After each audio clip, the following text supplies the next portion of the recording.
Kecelakaan terjadi di Tanjakan Cikembang di Kampung Pasir Laja, Desa Pasir Baru, Kecamatan Cisolok Kabupaten Sukabumi, Jawa Barat sekitar pukul 20.30 waktu Indonesia Barat, Sabtu, tanggal 5 Juni tahun 2021.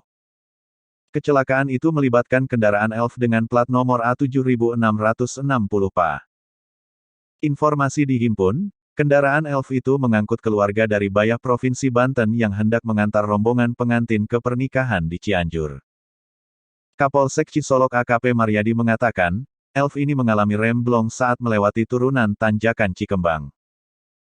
Kendaraan R44 tersebut lolos rem dan membanting ke kiri menghantam tembok villa.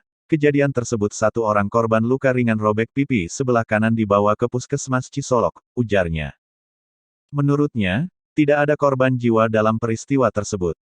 Ia mengatakan, saat ini kasus sudah dilimpahkan ke Satlantas Polres Sukabumi.